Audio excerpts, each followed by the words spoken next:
Today I have the sole purpose of trying to see if uppercuts work. There's so many people that say it. It's hard to stun people. It's hard to even land them.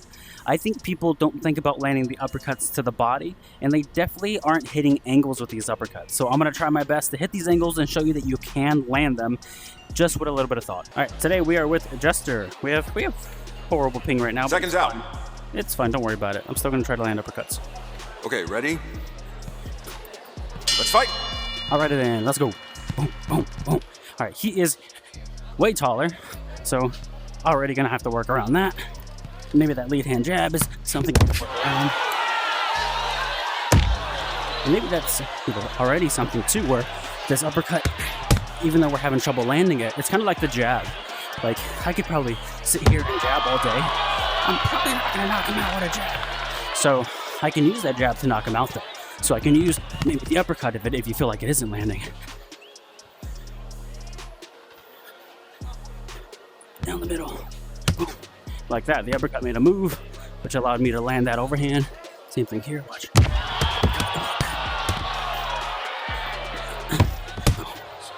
See, the uppercut was the feint for the combination.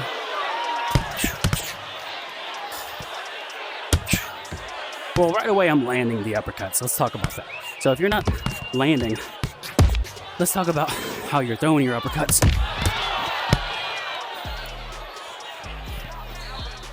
You know, my first coach, he was from Brazil, and he went over a Brazilian uppercut. I do that in quotations because I'm sure everyone had a different name for it. But think of it like a jab. I'm gonna get off the line and throw it like a jab, like here.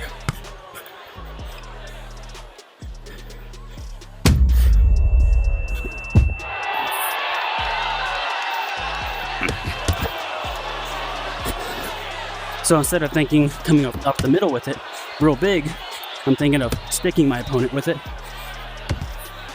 So maybe if you are the person that has trouble with the traditional uppercuts, then maybe you try extending it like that, or with the backside hand. The inside hand is a little bit easier for me personally, but you might have a better time with the lead or the rear. But you can see even right there, I just landed with both. So if you can't land them, let's focus on angles.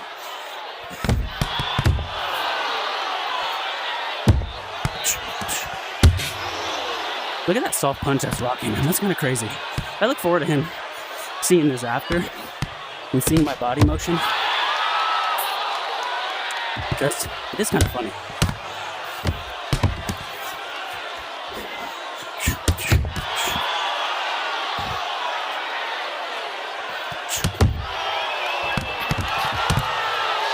See, look, those three punches were pitter-patter.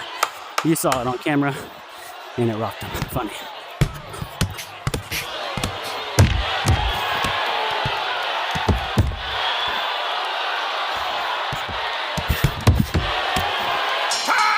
All right, from round one, we have learned we can throw an uppercut and it can land. I don't think I've actually stunned him with an uppercut yet, but round two, that'll be the goal.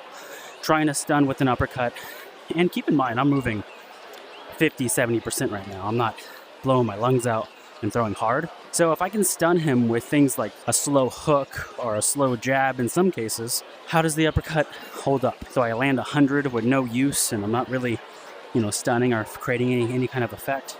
Or do you see it the opposite way where mouthpiece is in, seconds out. Maybe I'm not attacking and I'm not really hitting hard with these uppercuts, but it's making him react, which is letting like the hook that comes after it land. So it's, there's a few ways to look at it. If I'm landing or if I'm not. So right away, the most successful uppercut that I've had is a slip to the right and a jabbing Brazilian uppercut. Not only does it line up that left hand pretty good, but it kind of sneaks through and it's different than that, that up the middle uppercut.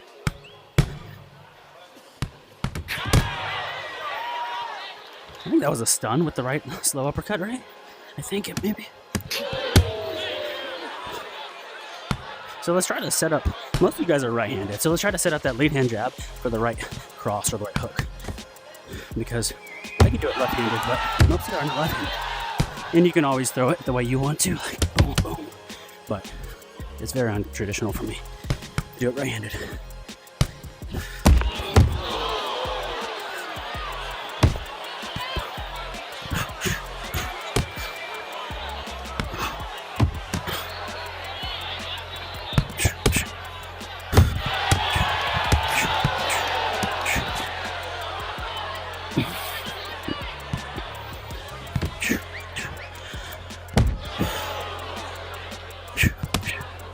So right away, me and you were both noticing, slipping off to the side, threatening the uppercut, allows him to think about the uppercut here, but that left hand has been landed. So think about the uppercut, throw the left. Or maybe I land the uppercut, and then throw the left. You know, best case, they both land, sure, but talking about setting up different variations of this uppercut and trying to stun him. I feel like you can really stun someone pretty easily with a body uppercut.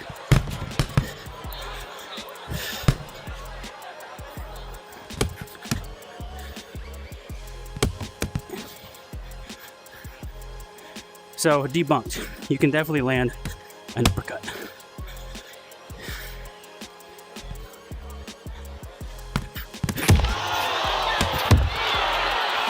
I just stunned, but I don't know if that was the cross or the uppercut.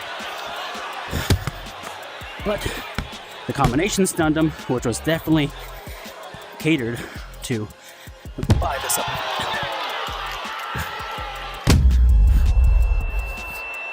That sound is so funny, especially when most people are not going to have that level of punch knockout power. So when you see them throw like a punch and you just hear like a boom, it's like, that's all right, everything's fine. Slip uppercut, boom, boom. Let's try to just slip to the body. If the head is too hard to connect to, I'll just hit my headset. Time! Nice. That was a way better flow. How's our ping doing here? All right, second round. I think I got a stun. That may have been the left cross that came after it. It all came too quick. All right. Fight! All right, the first one is going to be that slip uppercut. I don't know what's happening here, but I'm going to mess his body up.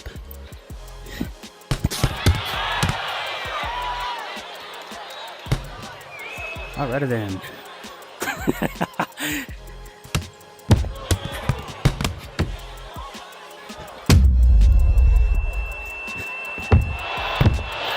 See, like, in what world are those big, loopy, whoosh, dong, gonna dong me, gonna put me in a tunnel vision? You're not Chuck Liddell. And even him, he was like 1 in a million.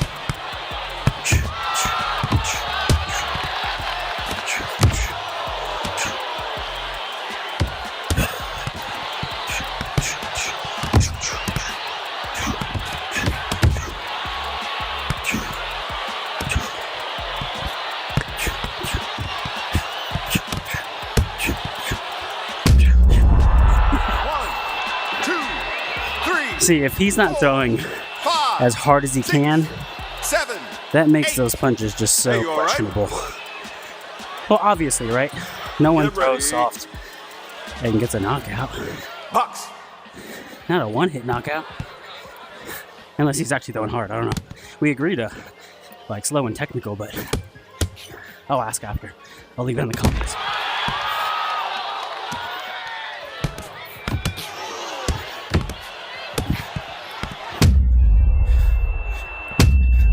See what I mean? Come on. That's hilarious.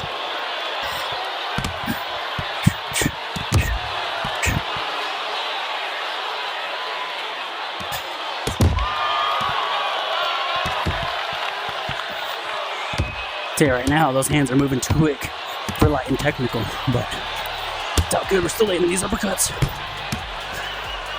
I think the honest truth is not a lot of guys have been taught right from wrong, you know, and the movement seems sporadic and maybe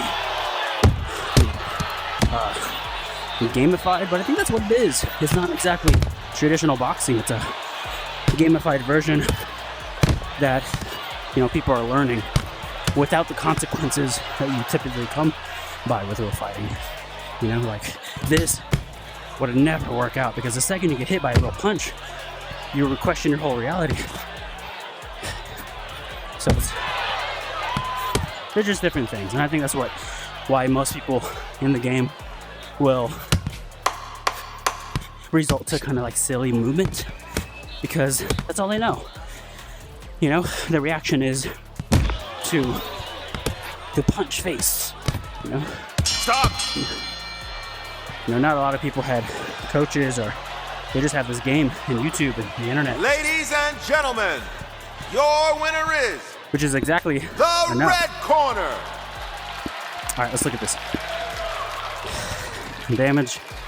All right, we definitely have different ways of playing the game, or different light technical, right? Because either this is proof that the game damage is so off, because how could someone deliver this amount of damage going soft? Or it shows how someone's like, oh my god, alright, it's gonna sound bad, and I mean it in the best of ways, or it just means that someone can't necessarily, arm punch slowly and technically.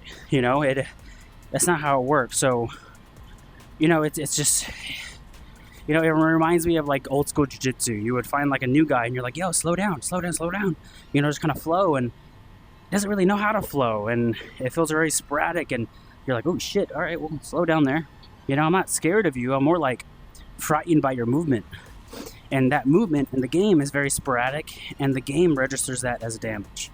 So again, I don't mean that in any kind of bad way. I think that's just the culture that's being brought up with VR gaming.